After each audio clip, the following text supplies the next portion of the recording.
We at the Riverside Township Radio Players can't tell you how happy we are to have you as our audience. I should say our live audience. Give yourself a hand to start off.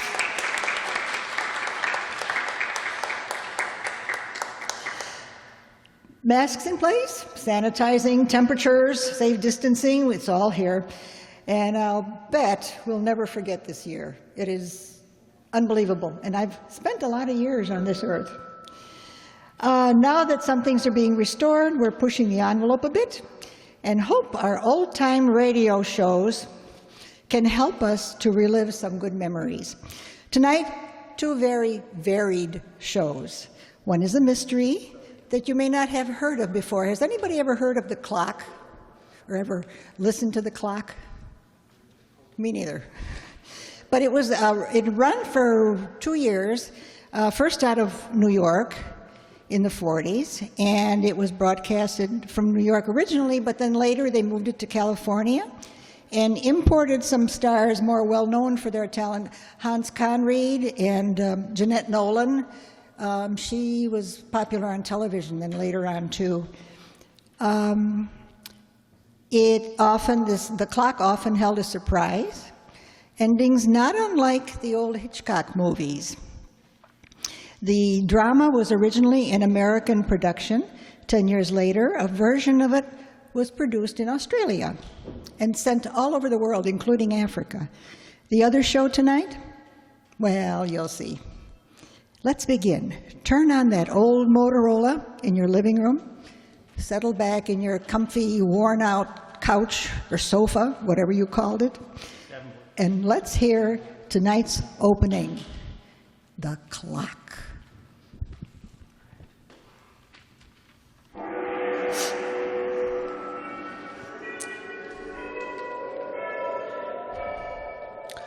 Sunrise and sunset, promises and fulfillment,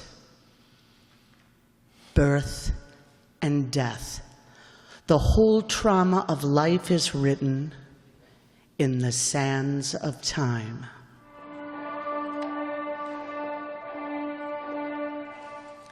We present the new series of radio programs, The Clock.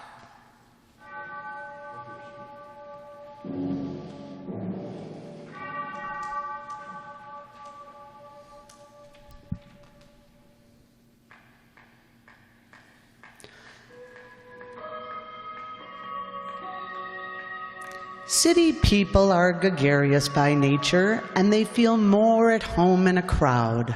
Rural folks, on the other hand, prefer solitude. They derive a certain comfort from the lonely acre of quiet and peace. My personal choice? Well, that's not an easy question to answer.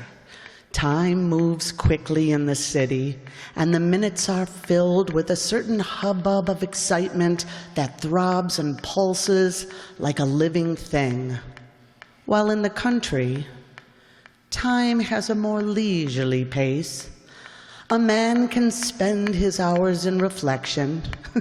No offense to my city friends, of course, but I'd say I was a country bumpkin at heart, particularly now with winter coming on.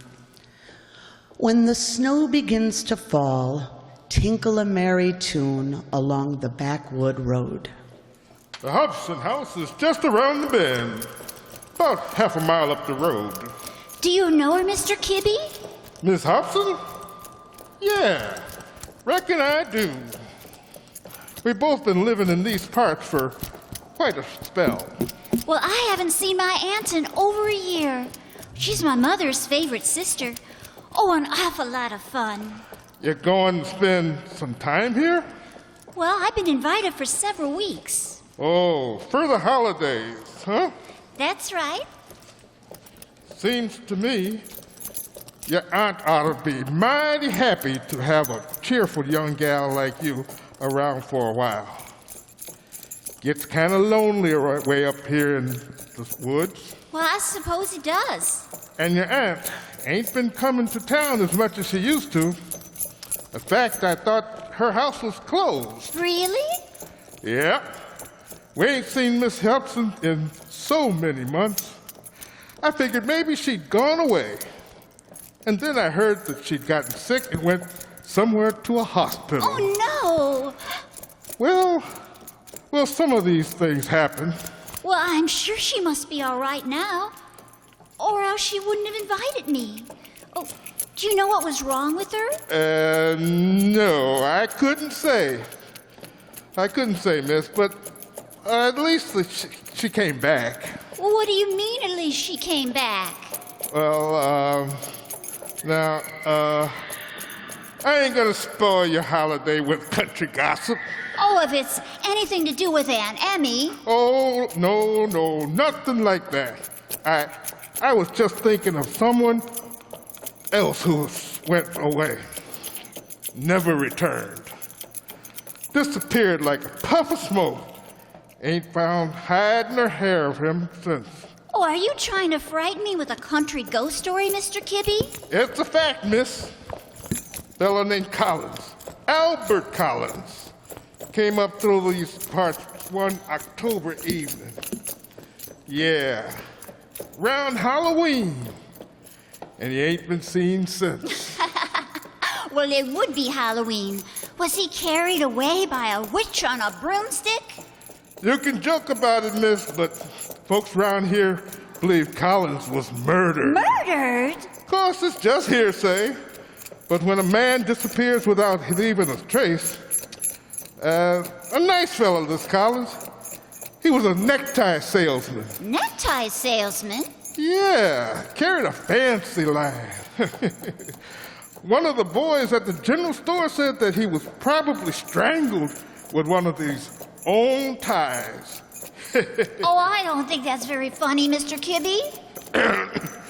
Sorry. Get up there. Get in.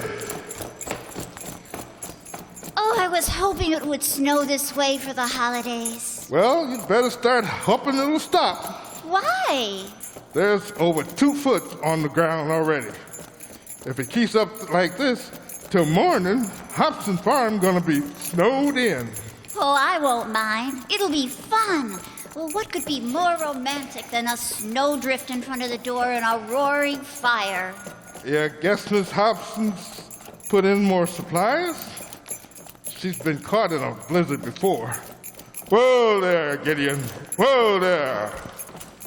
Well, what are we stopping here for? The house is beyond them trees, over yonder.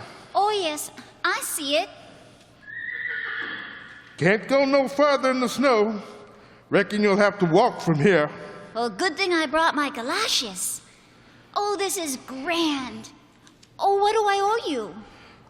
50 cents, miss. Here, keep the change. Thank you kindly.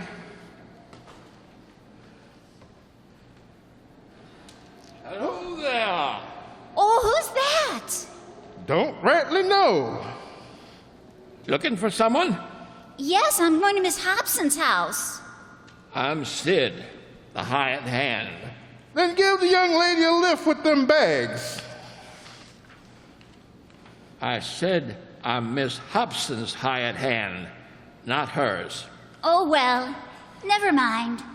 Well, I'll carry them myself. Well, I'll take one of them. That's decent of you. Well then, so long, young lady.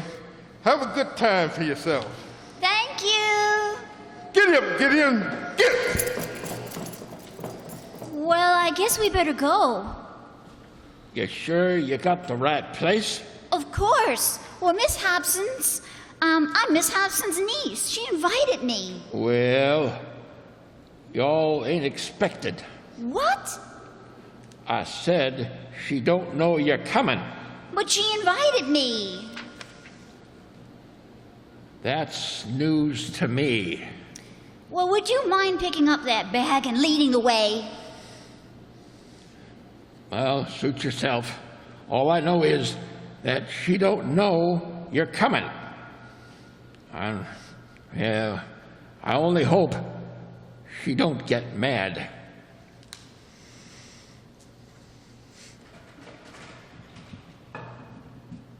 Miss Hobson? What is it, Sid? Looks like you got company. Lucy! Hello, Aunt Emmy. Oh, this is a pleasant surprise. Surprise? Oh, I haven't seen you for so long. Why Well, I didn't guess you I'd tell better me? go get some more wood for the fire. Why didn't you tell me you were coming? Aunt Emmy, What's he looking at? All right, Sid, get your wood. Yes, ma'am. He's not very pleasant, is he? Sid, oh, he means no harm. He works hard, but only for me. He's handy to have around, even though his disposition isn't very good. Oh, sit down, Lucy. Tell me how you've been. Oh, I've been fine. I haven't seen or heard from you in over a year. Where have you been keeping yourself? Well, I was going to ask you that same question. Oh, I heard you were ill, Aunt Emmy. Oh, it wasn't serious. I need to rest more than anything else. I left the hospital just 2 days ago. Well, what was the matter with you? It was, mental more than anything else. Mental? Well, what I mean was mostly in my imagination. Oh, but let's not talk about that now. I'll show you to your room, Lucy. Come with me. Oh, all right. Oh, you've got such a pretty place here, Aunt Emmy. It's so warm and comfortable. We don't depend on just a fire for our heat, Lucy. I have a modern furnace in the cellar, I'll have you know. Sid keeps it so hot, he says it's hot enough to fry a man alive. What did you say? Oh, why, nothing. What's the trouble, Lucy? You look rather nervous. Oh, I guess I'm just a little tired, that's all. It's been a long trip. Yes. Well, you'll get a good night's rest in here. This guest room's very comfortable. It's certainly nice to have someone in it again. Hasn't been occupied since I went to the hospital on Halloween. Halloween? Oh dear, Sid forgot to clear these bureau drawers. Oh, never mind about that, Aunt Emmy. Well, I'll take... Lucy, what's the matter? This drawer's full of ties. Men's neckties. They were left here quite by accident. You see, I rent this room out to an occasional tourist or salesman. My last guest left those in the drawer. What was his name, Aunt Emmy? Collins, Albert Collins.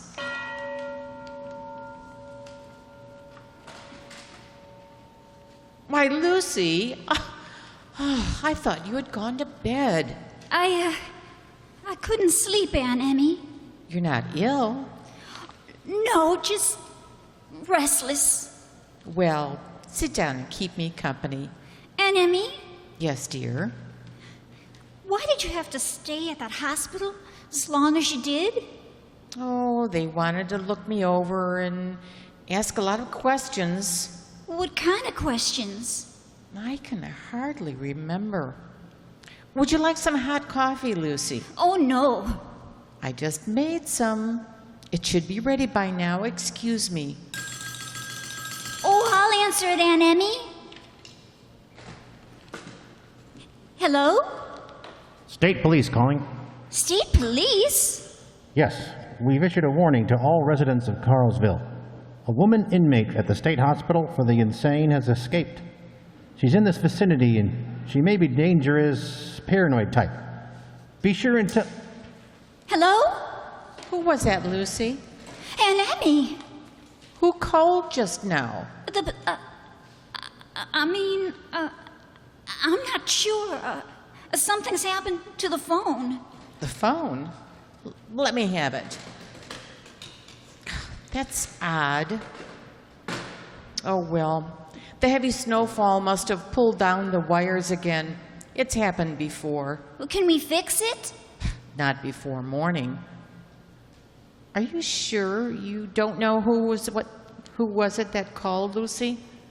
Quite sure. I think you'd better go to bed. To bed? Well, you look so tired, Lucy. Oh, I'm all right, Aunt Emmy. I'd rather not sleep in there alone. Would you like to sleep with me in my room? No. Lucy? I'm sorry. I'm just not tired, that's all. Oh, please don't coax me. But besides, it's still early. Well, I think I'll go down to the cellar and bank the furnace fire. But it's so warm in here right now. Oh, I like it real hot fire. What about Sid? Why, doesn't he do that? He's probably gone to bed. I won't disturb him. You want me to go with you, Aunt Emmy? No, I'll manage alone. Somehow I manage to do almost anything alone.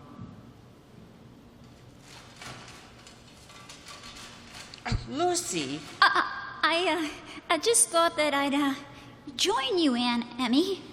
but it's so drafty down here in the cellar. Oh, I don't mind. Lucy, there is something worrying you. No, Aunt Emmy. Now, what is it, dear? What's frightened you so? Aunt Emmy, please answer me directly. Answer? What for, Lucy? About that hospital. Aunt Emmy, now tell me, did Lucy! What is it? that axe there in the corner, it's got blood on the blade. So it has. And there's a pool of blood, Aunt Emmy, on the floor.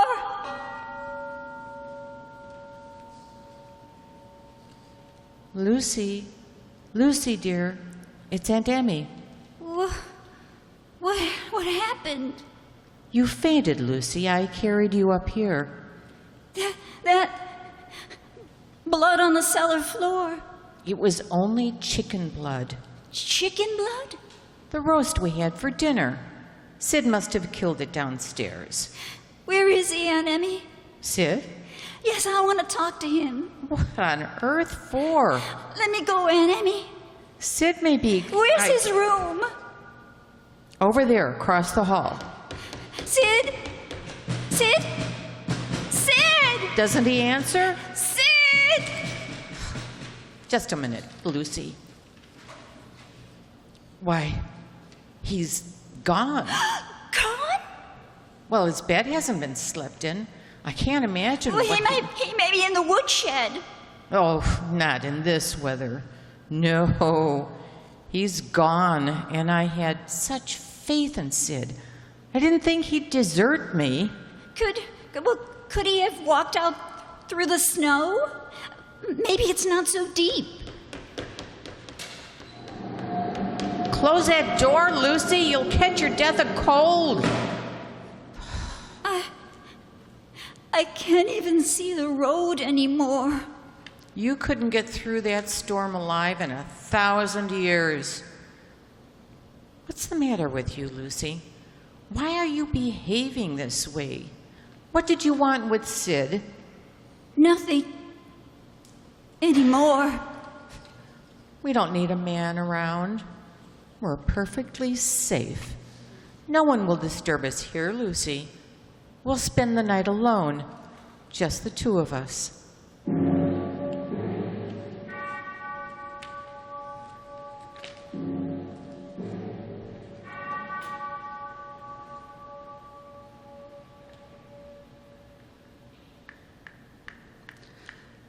Time, like falling snow, adds up its hours quietly. You can sometime hear the seconds go by, but the passing of the years is always silent as the country house marooned in snowdrifts, cut off completely from the world, and sheltering two women who are playing hostesses to terror.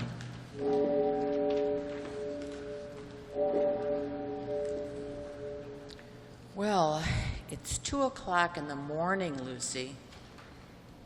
I heard the chimes. Should I put another log on the fire? If you like. You're very strong, Aunt Emmy. I always have been. Well, you carried me up the stairs from the cellar like you were carrying a baby. You'll always be a baby, Lucy, to me. I can remember when you were 5 years old. I took care of you while your mother was away. Do you know what was wrong with my mother, Aunt Emmy? Do you? I wasn't supposed to know, but I found out. She went crazy, Lucy. Yes, She and Father. They said it ran in the family, from father to... how can you talk about it, Aunt Emmy? Isn't it better to face the truth? Sometimes it helps you to understand.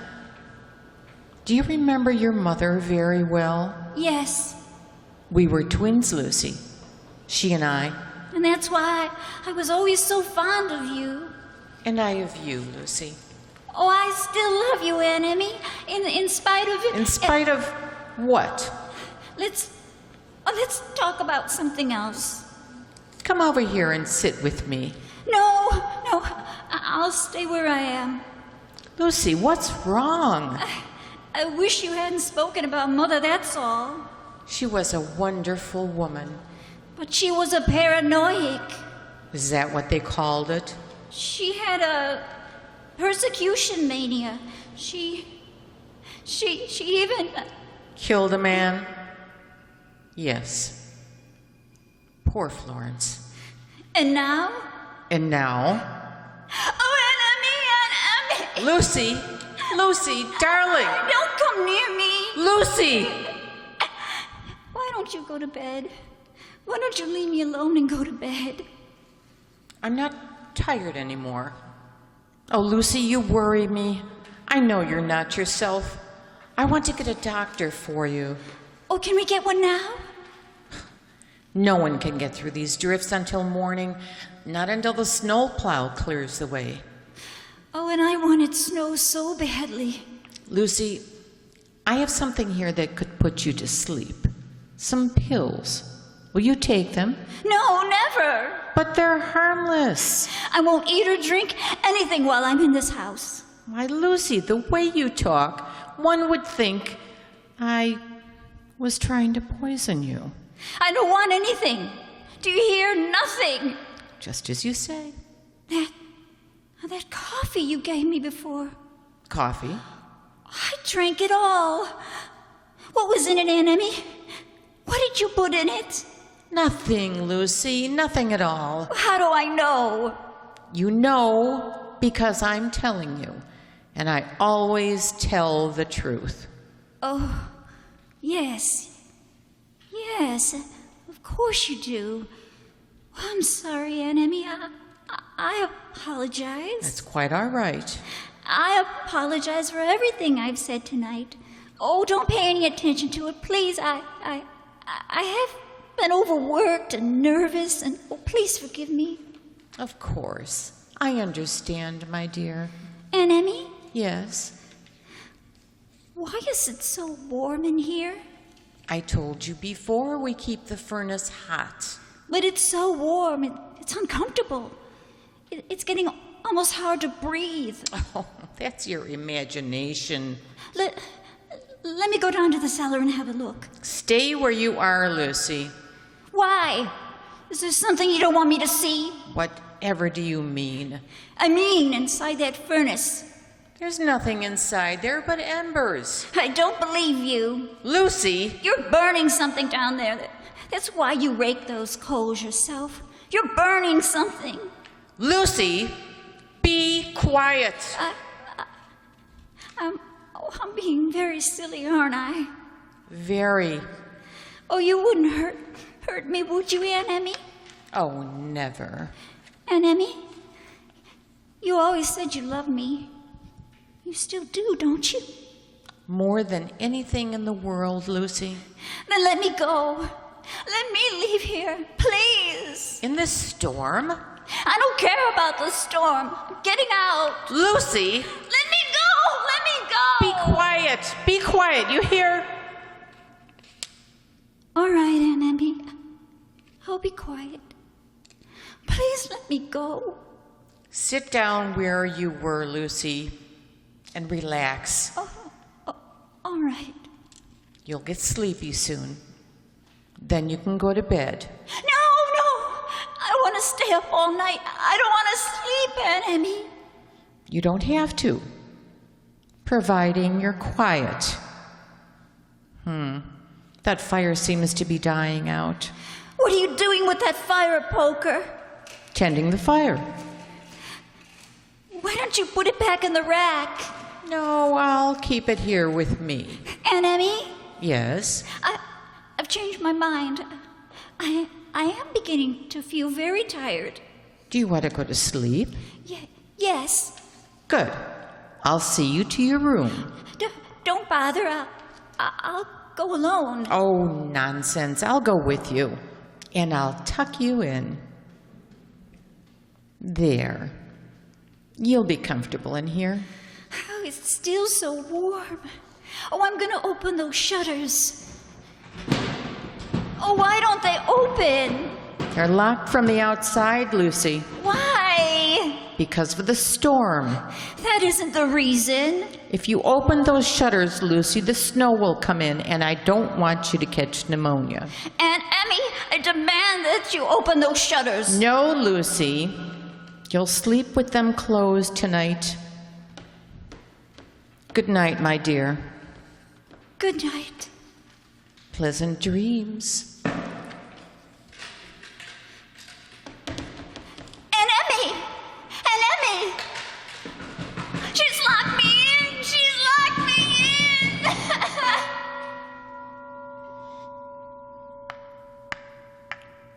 Time moves on. I wonder what the clock holds for Lucy.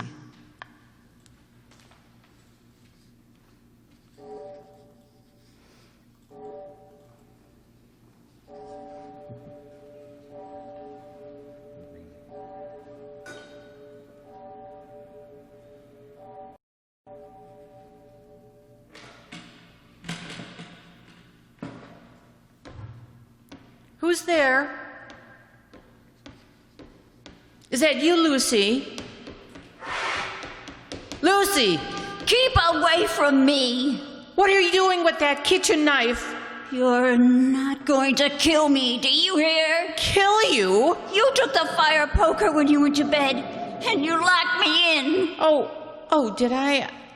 It must have been an accident. It was no accident. You deliberately locked me inside my room. What did you plan to do, Aunt Emmy? Strangle me in my sleep? Lucy, how could you? You got out. I got out. Yes, I got out. There was a screwdriver in the drawer. It took me 3 hours to get that lock off, but I got out. I'm sorry Well, about how did that. you plan to get rid of me? The way you got rid of Albert Collins? Collins? You killed him! That's why he's been missing. You killed him and burned him in that furnace. Give me that knife, Lucy. And last night, you killed Sid. Lucy! Don't deny it. I saw that axe in the pool of blood. Chicken blood. You think I was a child? You expect me to believe that? I said, give me that knife. You put Sid in the furnace, and that's why the house was so hot. You burned him, Aunt Emmy, but you're not going to do the same to me. You're wrong about Collins, Lucy. He may have disappeared, but I had nothing to do with it. I explained that satisfactorily to the police. Oh, the way you're going to explain Sid's death and mine? No, Lucy. You won't kill me, because I'll kill you first. With this knife. Now, Aunt Emmy, now! I'll kill you! Do you hear? No, Lucy! Lucy. Lucy, stop that. Here she is, Doctor. Here she is. My aunt is completely insane like my mother was, and I was going to kill her. It's all right, Lucy. Everything's all right now. You're perfectly safe with me. Safe? Give me the knife, Lucy. The knife? That's a good girl. Oh, thank heaven. Sid got through to you in time. Yes, he just made it, Miss Hobson. And he got the snowplow to clear the way for us up the road. Thank heaven for that. When did you find out, Miss Hobson? As soon as she walked in here, she didn't realize that I knew where she had been for the past 12 months. Lucy, Yes, Doctor? we'll go back to the hospital now. Yes, Doctor. Goodbye, Aunt Emmy.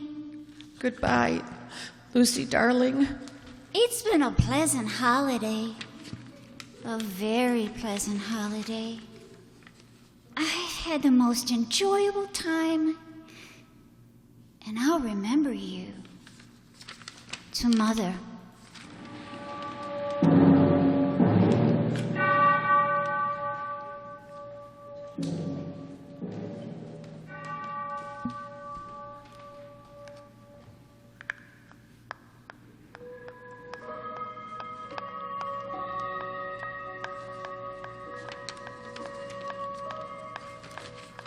And that was the story of Lucy as recorded by the clock. What was I saying about the country before? The quiet, the peace.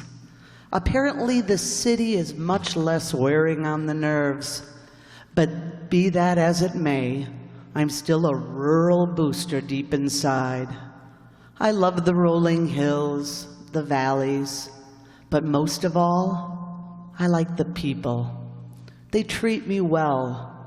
They make the most of me from sunrise when the chores begin to sunset when the fire is lighted on the hearth and the family settles down for a well-earned rest. And on Sundays, I put on my Sabbath best and roost high on the steeple of the church. No elegance up there. No chromium-plated grandeur of the city tower. Just a rustic simplicity. A good place to spend my time.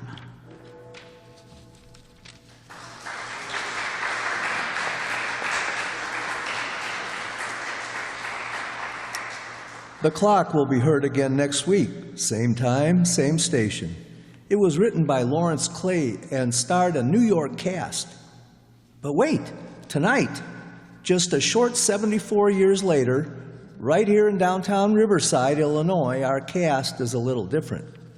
As the clock, ticking our hours away, Allison Bayan.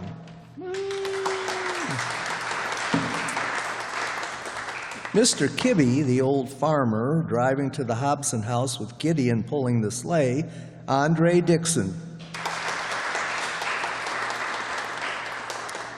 Old Sid, the suspicious handyman, Tom Duggan. Playing Aunt Emmy, and who knew what she could have been up to, Kathy Juarez.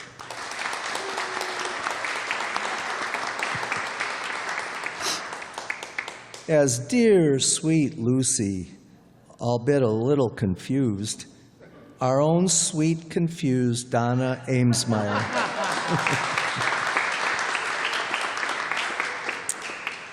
Doubling roles as the policeman and our sound man, Marty McNulty.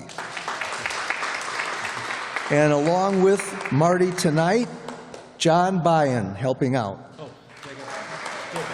He didn't do anything? Sorry. Well, that's what it's... Jacob Pelka, everybody. Thank you. All right. Okay, well... Sorry, Jacob. And as your rotten announcer, as well as the doctor, Jay Summerfield, that's me.